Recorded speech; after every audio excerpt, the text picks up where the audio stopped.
If you thought goldenly breaded McDonald's chicken couldn't get more golden, think Golder! Because new sweet and smoky special edition gold sauce is here. Made for your chicken favorites. At participating McDonald's for a limited time. What is Cafe Mocha? Cafe Mocha is experts, celebrities. What's up? This is Belle Biv DeVoe. Yours truly, Idris Elba. This is Fantasia. This is In Vogue. This is India Ari. So much more. All from a woman's perspective. What flavor are you, baby? This is Cafe Mocha.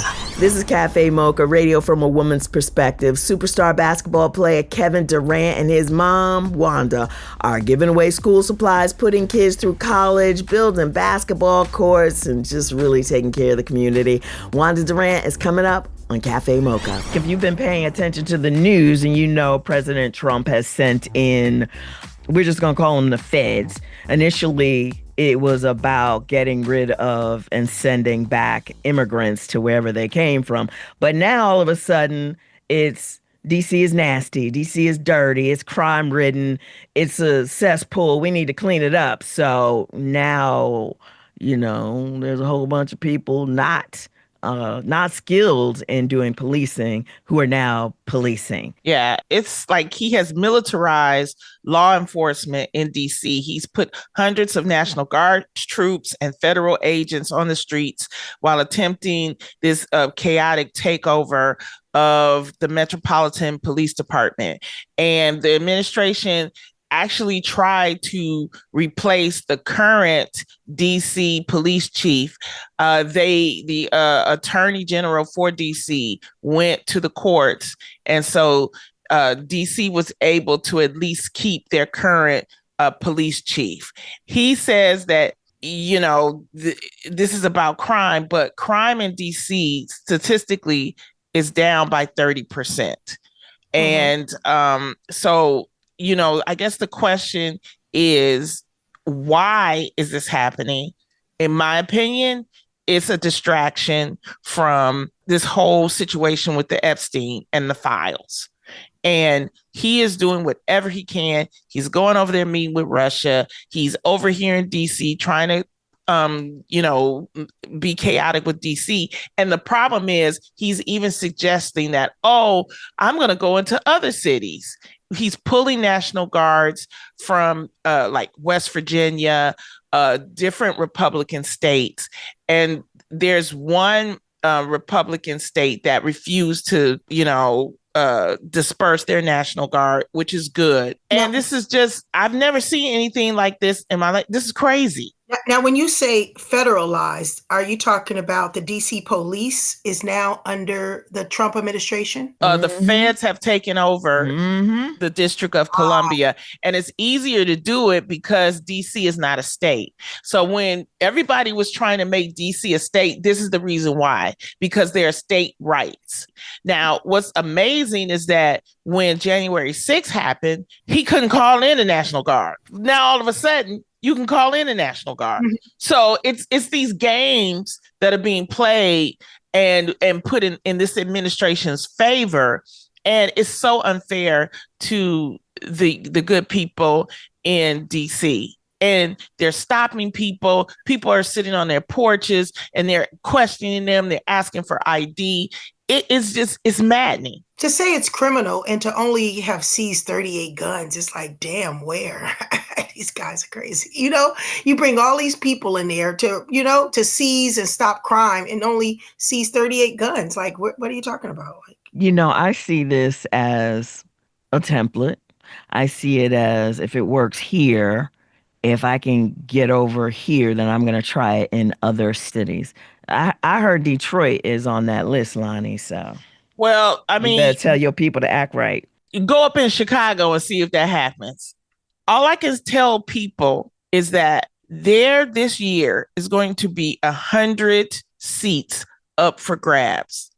And if you notice what they're trying to do, like in Texas, they're realigning the state so that they can add more Republican seats. This is the reason why we tell people your vote matters. If your vote didn't matter, they wouldn't be trying to do this. They wouldn't be trying to militarize DC and bring up false things. And all of this really is a distraction. But my thing is, as people, I have to say, well, what can the average person do? Please check your registration for your voter registration. They need to stop acting like it doesn't bother them. People don't want to act like it's bothering them till their job is on the line. Right. People feel like Ooh, it's to ooh, them yeah. until they see something happen. I remember us talking on Cafe Mocha many moons ago when we talked about the DEI, and I was thinking I probably said some stuff like, oh, and then it hit. I was like, oh, damn, Lonnie said it. Do you understand? But not until you feel like it's in your front yard or your backyard do you even pay attention. And what you're saying and what we're saying to our listeners is pay attention now. It's here. It's happening. It's Yeah, you can't have your head in the sand. I know a lot of people don't want to be bothered. A lot of people feel like, well, it's not affecting me. It is affecting you because he's being allowed to come in. Can you imagine if you're just sitting on your porch or you're walking down the street and you see these gangbusters of guys that's shaped like me that are walking down the street and they won't identify themselves. They got on masks and they're just snatching people up off the ground. That's not America. We have a system. And the problem is when you take away education, when you take away teaching civics and why this is unconstitutional, the people are sitting here like, well, can they do it? No, it's all about due process. Whether you're a citizen or not, it's still due process. They're pulling people off the street. A lot of them are American citizens. A lot of people are saying, what's your badge number? You know what you can do for those people? If you feel safe and if you feel comfortable, yell out to them, what is your name and what is your birthday? And you tape that. Forget about asking the badge number because they're not going to give it to you. And they're not following the general rules. Exactly. They're not. And these people, some of the people that are getting snatched up, their families don't know where they are. And that's the reason why, if you can take a picture of the person, if you can yell out, what is your name? What is your birthday? There are organizations that are working that are trying to, keep a record of these people because they're snatching these people and making them disappear. And you don't know where they're putting them. I would think that if there's any immigrant or anyone with a history of immigrants in their family, I would like to think that it would be nearly impossible for them to vote Republican. Because how can you? We're all seeing it. It's not even like, oh, I'm a U.S. citizen. Here's my driver's license. They don't care, and they're not even asking. Like you said, a lot of us wanted a change. We wanted a change. We wanted to see a change. And a lot of the warnings came before the destruction. People wanted change, but people didn't think change was going to come like this. It wasn't at the risk of their families and the lifestyles that they were used to. It wasn't pulling families apart and separating them again. And now you see what it is. Now you have to make a decision. They're like Lonnie said, there's no sitting on your hands. There's no big eyes and little U's. Everybody is being affected one way or another. And so you have to really act now. It's like it's not like you can sit back and say, oh, it's not happening to me. It's happening to everybody. Definitely. Please go and check your voter registration at whenweallvote.org. Do it today and make sure that your family also checks their registration. This is Cafe Mocha. NBA All-Star Kevin Durant and his mom Wanda are pouring back in the community in many ways. She's coming up on Cafe Mocha.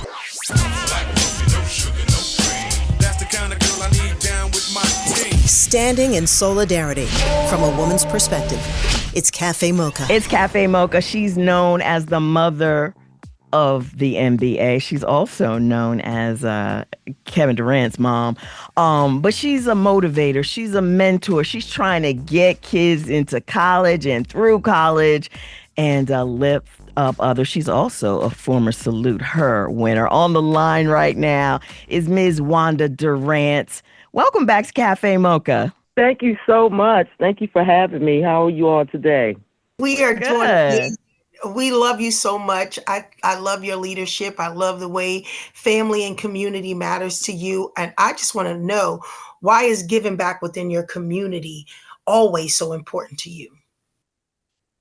Well, because for me, I just want the community to know that I have not forgotten who we are in our community and what we bring. I want them to know that I do understand some of the challenges that they face, because I face those challenges and they were support for me when I was raising my children. So I want to be the support that the community needs today.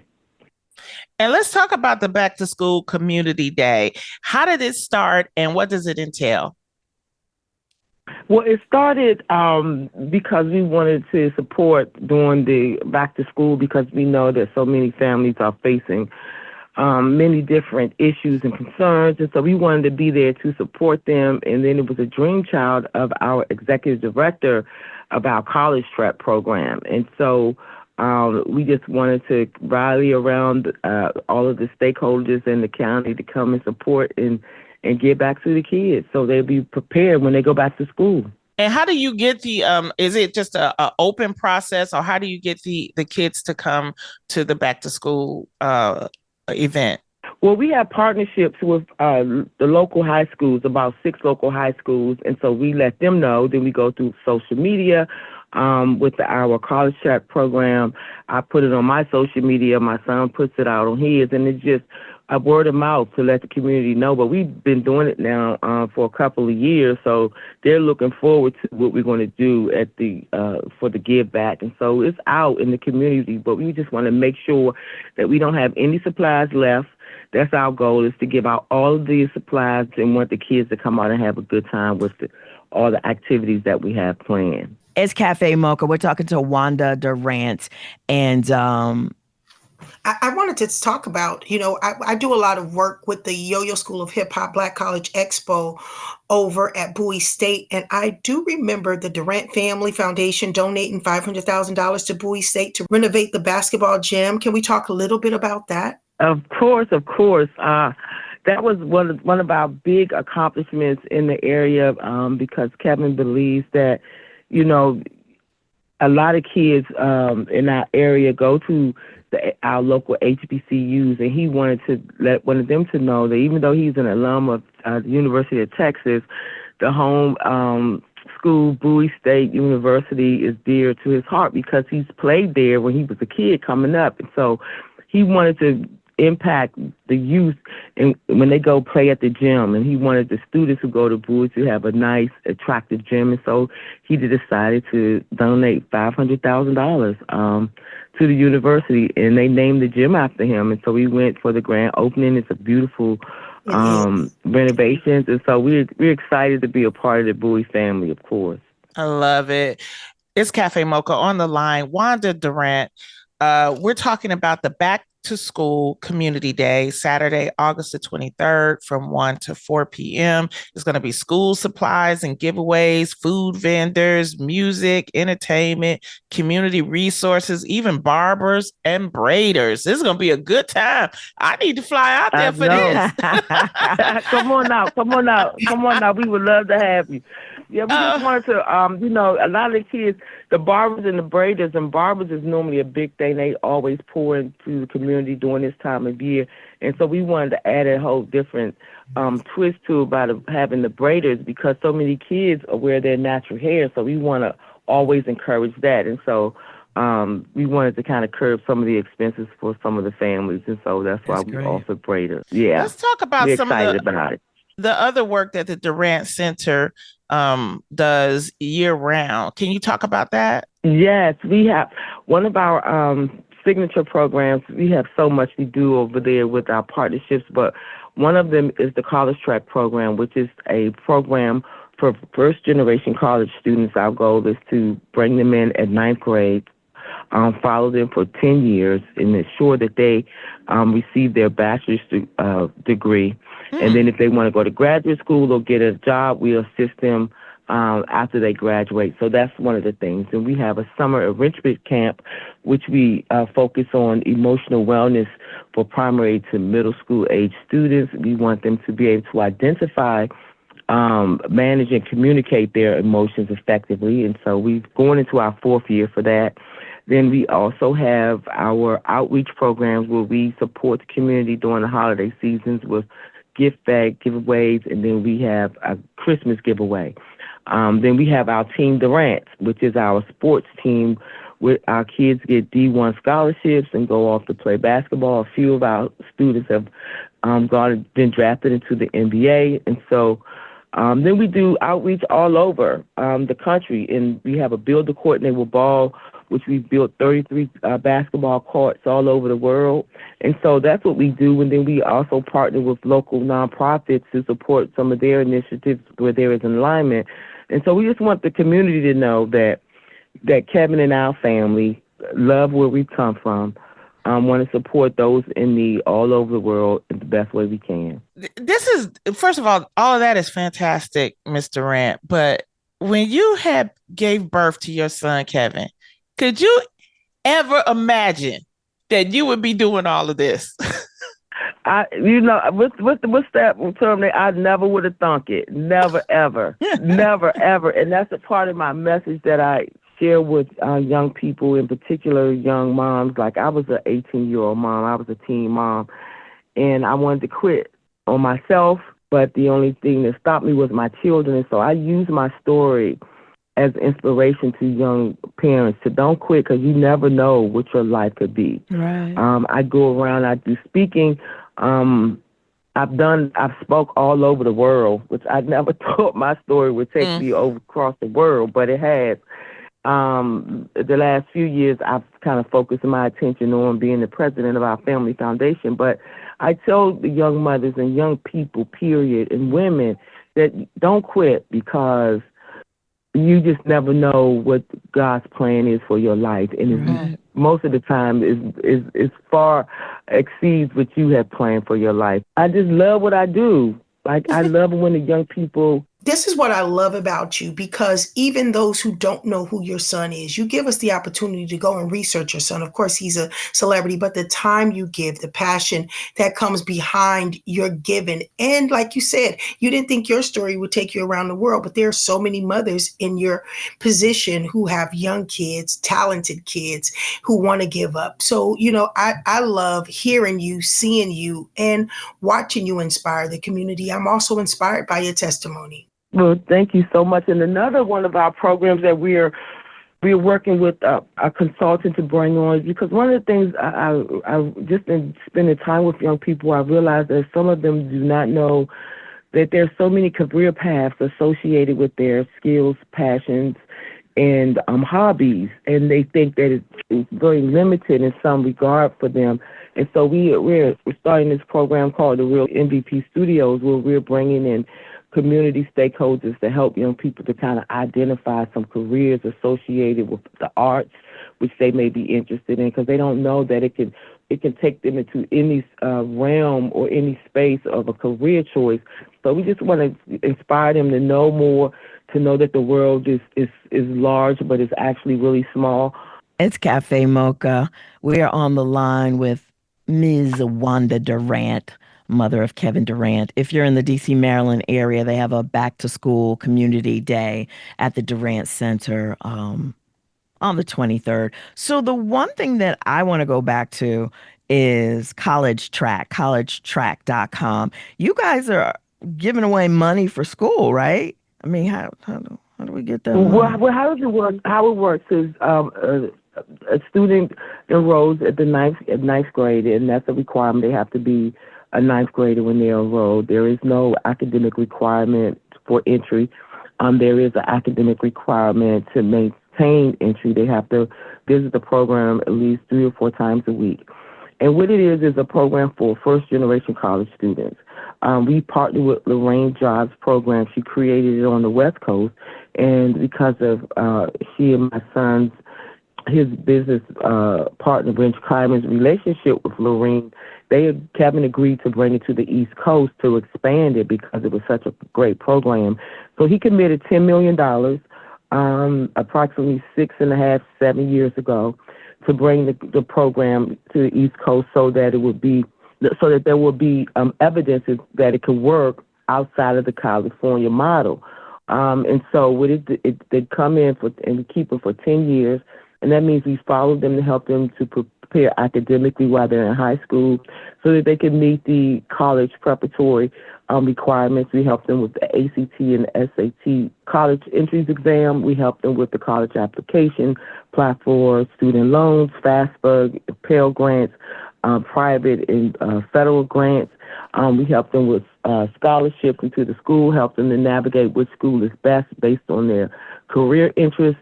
And then once they gain acceptance in college and they go in college, then there is a mentor that's with them for the 4 years to help them to navigate the college life, make sure they have all their books, make sure they have everything that they need. And once they graduate, then the mentor continues with them for another 3 to 4 years, depending on how many years it took for them to graduate, and it helps them to get settled into life. Our first cohort graduates in May of 2026, and so we're excited about that. You know what I love about you too, Miss Durant? You always got style. I mean, that hair be coiffed.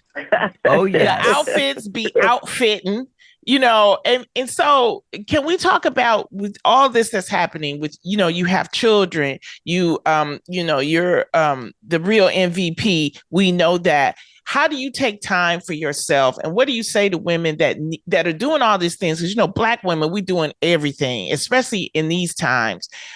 How do you take time out for yourself, for Wanda Durant? Well, I make sure that I take my time. Like this is what I do. I separate myself from my family and my friends, and I just center myself. I'm a very spiritual person. My relationship with God is very important to me, and so I make that priority in my life. At various degrees. Sometimes I'm hot and sometimes I'm cold and sometimes I'm neither, but that is very important to me. And I just take time to rest. What I tell my friends now is I do not burn my candle at both ends. I make sure the fire is out, the candle is solid again before I light it. So I make sure that I take time for my self-care with hair and shopping and getting massages and meditating and going to therapy, talking about my life and the challenges that I face, being the mother of a professional athlete, being a mother in the community to serve. Sometimes, I want results right away because I don't give my babies nothing but the best. And so that's how I do it. That's how I take care of me. Does the mothering ever stop? No. No, what I've learned to do, and I get that question a lot, but what I've learned to do, I would, invoke my opinion. Now I wait for it to be requested. So, he always listened to me, but now the way I look at my sons, they are men now. And so I respect them as men. I respect that they have a right to make their own choices.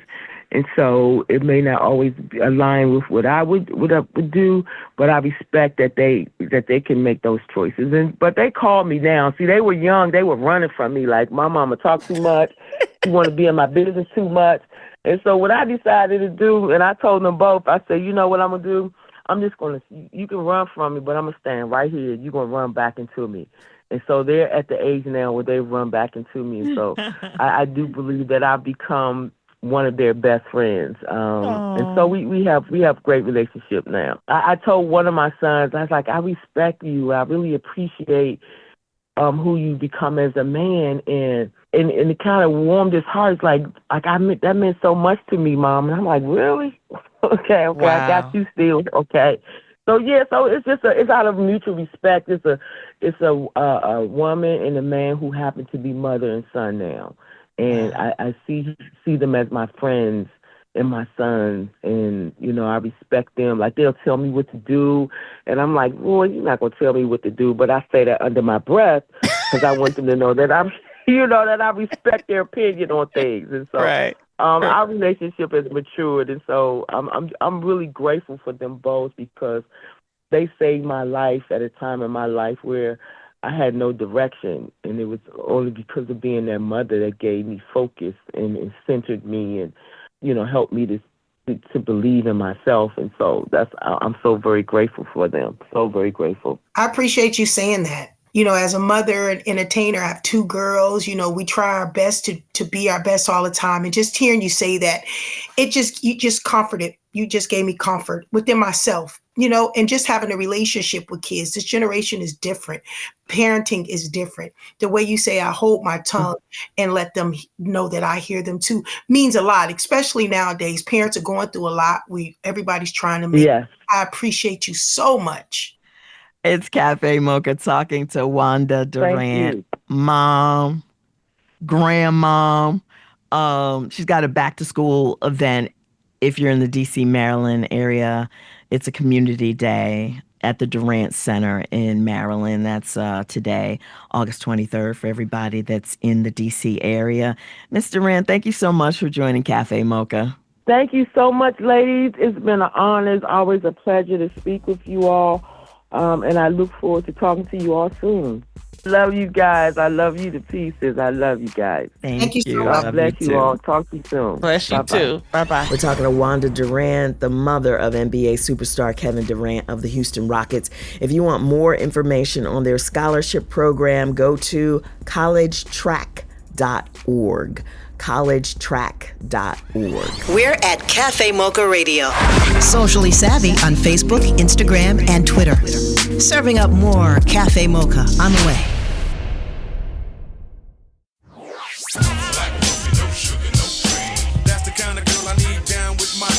Standing in solidarity from a woman's perspective. It's Cafe Mocha. It's Cafe Mocha with Lonnie Love, Yo-Yo. I'm the producer, Angelique. If you or someone you love is experiencing hot flashes, you're going to love our next guest. Satori Shakur is founder of the Secret Society of Twisted Storytellers. Her one-woman show is called Confessions of a Menopausal Femme Fatale, where she talks about the highs, lows, and the hot flashes of midlife. Welcome to the show, Satori. How are you? I'm great. Thank you so much for having me. Very excited to be here and talk to you guys. Well, I'm excited because, number one, you are my Detroit homegirl, Detroit all the way. Yes. Oh, we cheered when you were winning, girl. We were cheering you. I appreciate that.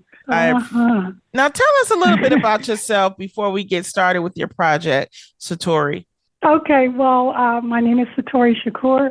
I am a storyteller. I'm a writer and a social entrepreneur. I live in Detroit, Michigan, although I've lived in different places in the United States and in Toronto, Canada. And I find myself here in 2001, came back here in 2001, and created the Secret Society of Twisted Storytellers. And I'd made a promise to myself when I was 45 and experiencing the symptoms of perimenopause, which hot flashes, mood swings, night sweats, palpitating, all the things, and was scary, caught off guard. And I would ask around to the older women, my mother and other older, I don't remember, or I'm not old enough, and clearly they were. So I was kind of left in the dark, and I said, well, when I get to the other side, I'm going to write about it so that the women coming behind me will have at least something. So I didn't take any pharmaceuticals, nothing. I got to the other side, and I began to write in 2018. And as I was doing my research, I realized the film was bigger than just menopause. It was really about how women don't talk about what it is to be a woman, from our periods to if you have postpartum depression, to fibroids, all the way to menopause. We sort of find that as a taboo subject, as stigma. So I wanted to get women talking about it. So the play, the one woman show, I performed that live at Detroit Public Theater, filmed it, and then turned it into a film because I realized I can't perform this eight shows a week. It's too exhausting. Plus, I wanted something that could be accessible globally, and women could watch it with their significant others, groups of women, or by themselves, burning a candle. I'm older than you guys. You guys are sitting right in that age group. And so, really, I'm talking to you, and I'm talking to the largest demographic in the United States, which are women in some stage of menopause. So I've done a lot of things. As the sweat rolls down my breast and out my back, I'm talking right now.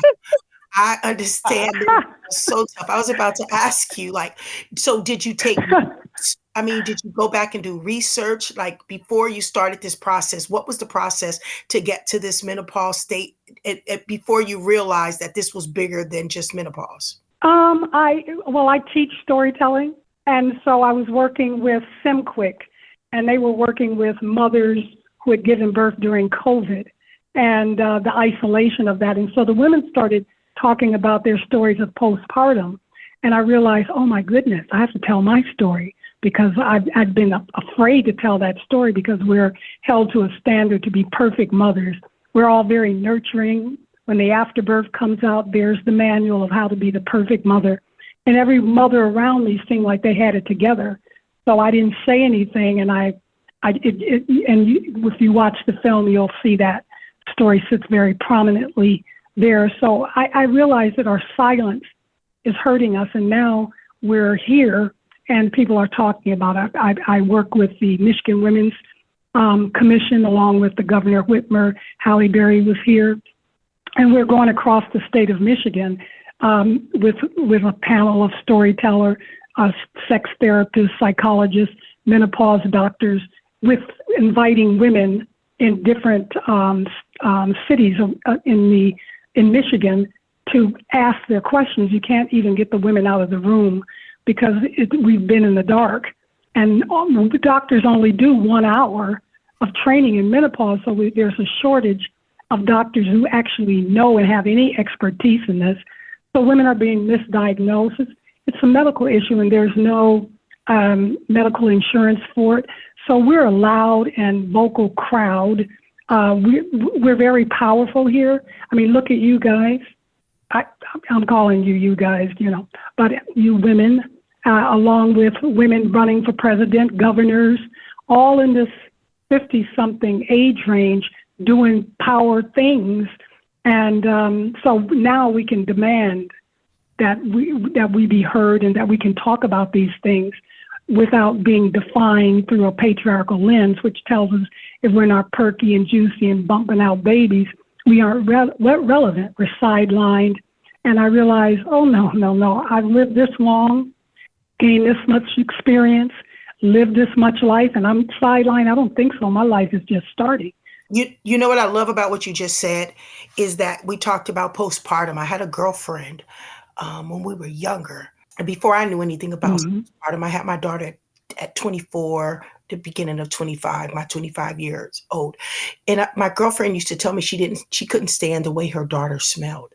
And I didn't understand what she meant about that. But these are things, like you said, it's an unspoken conversation that people don't speak about. She was in postpartum.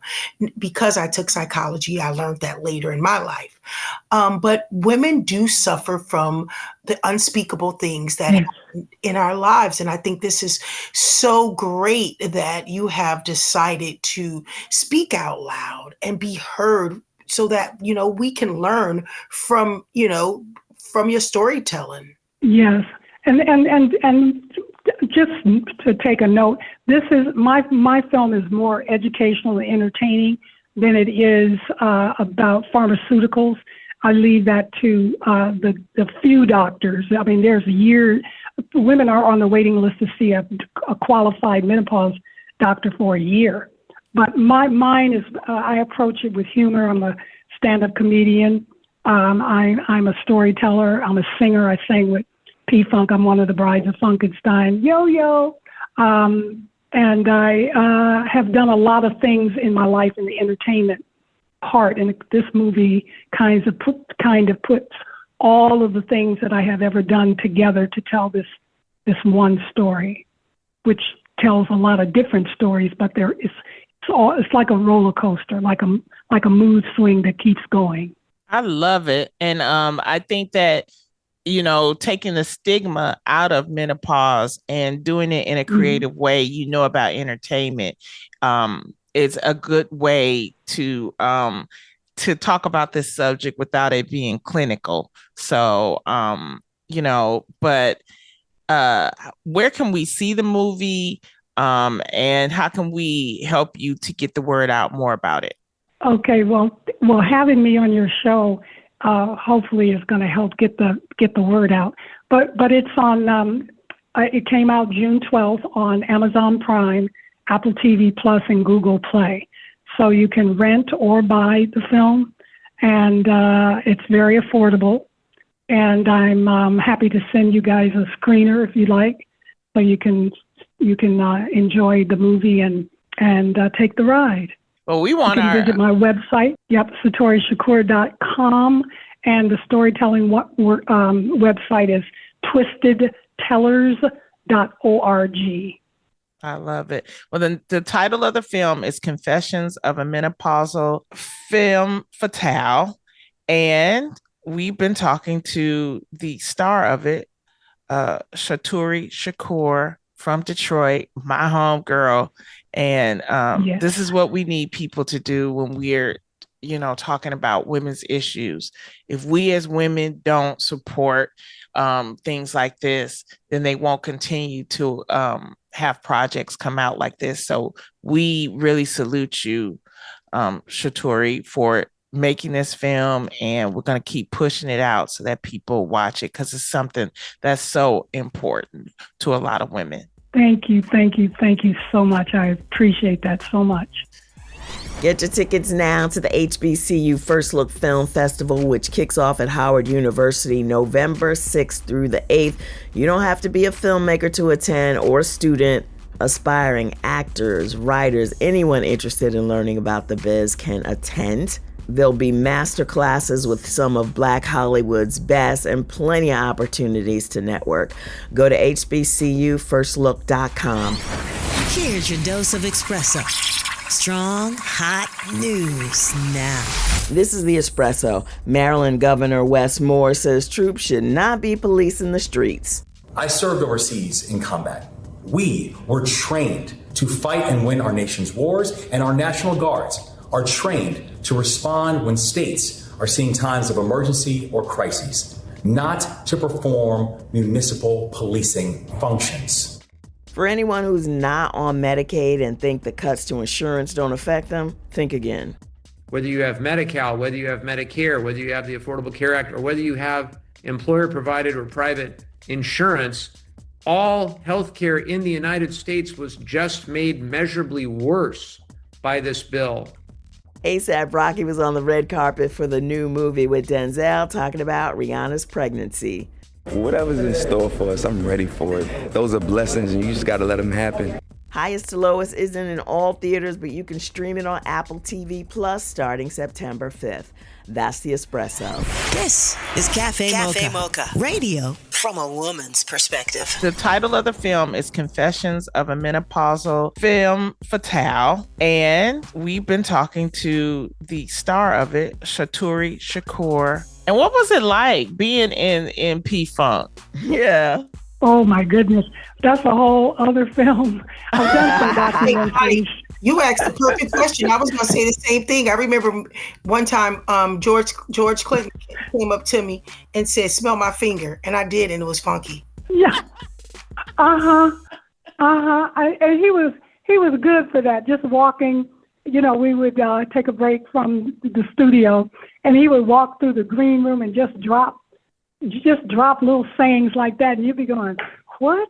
And then maybe months later, you unpack it, and it's like, oh, okay, he was very cryptic. But talk about a story.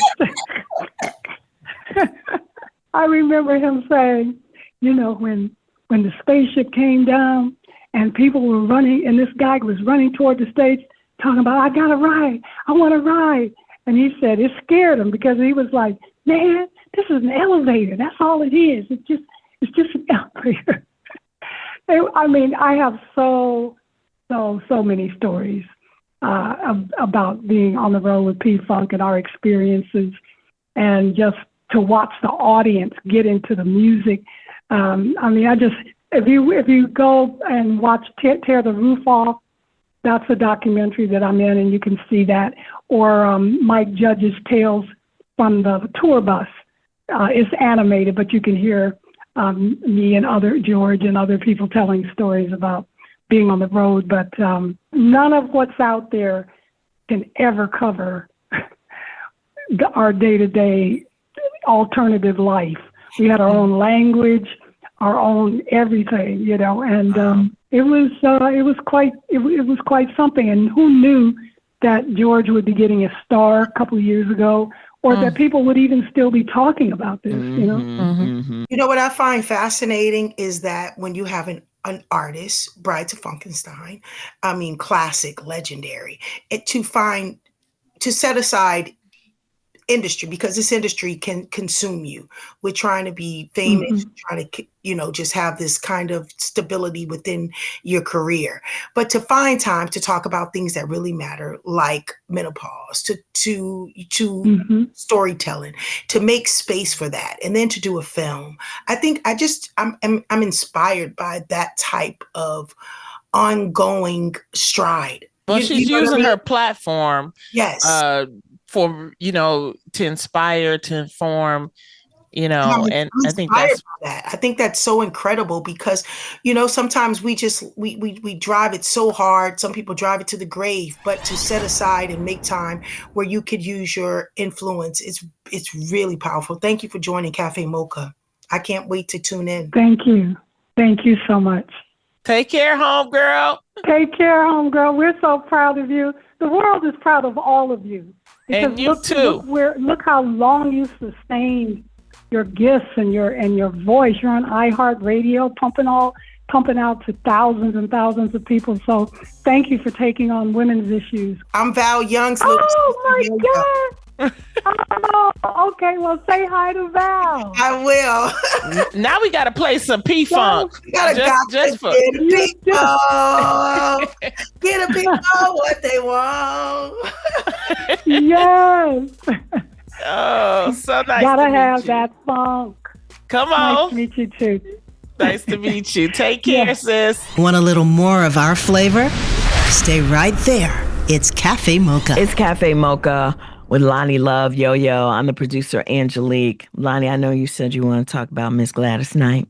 Yeah, because there was this report, her son spoke to some media outlets saying that he's saying elder abuse by Gladys's husband, and same elder abuse and financial abuse. And to date, Gladys Knight has responded in a statement saying that she's fine. A lot of people, feel like, because right now Gladys is on tour with Stephanie Mills, Shaka Khan, and Patti LaBelle for the Queen's concert. And some people, you can, look and notice that she is a lot slower. And the son is claiming that, he, for 45 minutes, she didn't know who he was and things like that. I want to say something. Gladys Knight has been performing since she was like, 6 or 7 years old. And a lot of times when you're a performer, I think people forget that sometimes that's what keeps you going. Mm-hmm. And I went and I was able to see her backstage at the Queen's concert along with Patti and all of them. And first of all, those ladies are doing a phenomenal job. And if you can go see them in concert, please do. But you can tell that Gladys is 81 years old, and she's a different 81 than Patti LaBelle, who's also 80, but it's a difference. But I don't think that. In what way is there a difference? I know you said she's slowing down. Yeah, she's slowing down. And, at times, how sometimes you kind of forget some stuff. But the whole point is, I don't think that she would be performing if she did not want to perform. I think she's still of the mind that she can make decisions. And I do know that her husband is a friend of the show. When Gladys Knight was getting her Kennedy Center honors, he gave Cafe Mocha an exclusive interview. And so she has always relied on her husband to manage and guide her career. And he's been doing a great job. And I don't think that if she was so ill that he would have her on that stage. But as you get older, you can see that, that she's getting older and that she's slowing down. And that's what happens when you're 81 years old. But when she gets into those songs, she starts singing the songs and you can feel her emotion. And, but there are some people that feel like, well, hey, it's time for her to retire. It's time for her to sit down. And I just want people to have some empathy and realize that sometimes, that's what keeps you going, is being able to work and be on the road, because she's been doing this since she was 6 or 7 years old. Mm-hmm. So let her do her thing. And I want to say something too about the son. Remember when she had the Gladys Knight chicken and waffles? I do. He's the one who messed that up, right? Exactly. Wasn't there a lawsuit? Exactly. Mm-hmm. Like, all of a sudden now, I'm just saying, allegedly, so we just wish Miss Gladys Knight, the Empress of Soul, the best.